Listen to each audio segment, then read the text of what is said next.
Hello, my name is Catherine Sullivan. Confirmation name is Mary. A friend of mine from work sent me he, uh, your website on the free trip to Medjugorje, and it wasn't about the free trip when he sent it to me. See, my friend, I'm real nervous about this because I don't do electronics very well. Um, my friend, I work at a treatment center, and it's I have a strong connection to the Blessed Mother. That I was blessed that my mother passed down to me, but my story is a little different.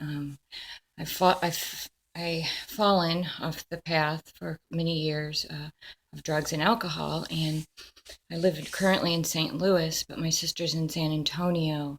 And at 38, I had full liver and heart failure, and my sister dragged me kicking and screaming to San Antonio, which was God's plan all along. And I ended up moving, and my son stayed with my ex-husband. Um, he was starting high school. It was probably like cutting off my arm.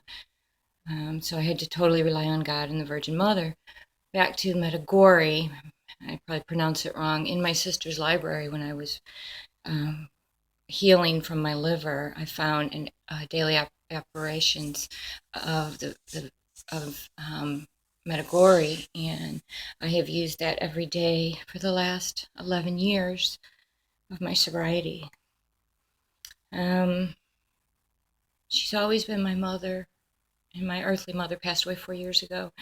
And I think the reason I'm still alive is because of all the prayers my mother gave to the Virgin Mother.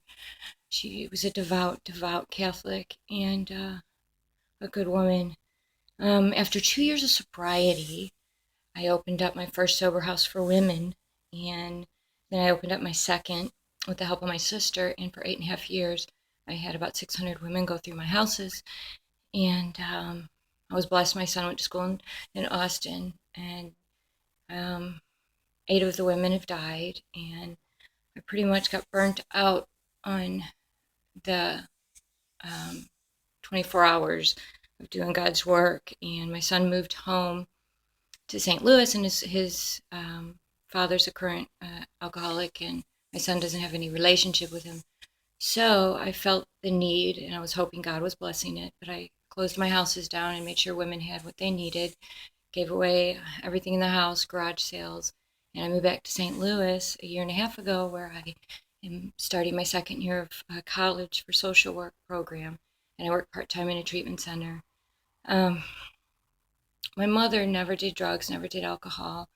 I was raised by an abusive father that my mother didn't know happened. I left home at 16.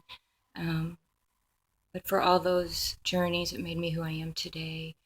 And the biggest joy I have is helping another alcoholic or addict. But the connection I have to my Heavenly Mother is so strong. And it was because my mother um, instilled that in me. And I'll end with one thing, even though you don't know me for Adam. You don't know my mother. But my mother really was pretty innocent. And when she was 16, she looked in the mirror and saw a picture of the Virgin Mother standing in front of her. Um, I don't share that with a lot of people because a lot of people don't believe, have faith. And I turned 50 last year. My back disease, I've had 4 major back surgeries, and they said I'd be in a wheelchair at 50. I run 2 miles about 5 times a week on a treadmill, very slow. Um, I love my life today. I wake up every day with so much joy that God has given me. So this is going to be my video to you why I would love a free trip to Medjugorje. I have to get back up and study. I have a test in 2 days. And I hope you choose me. Thanks.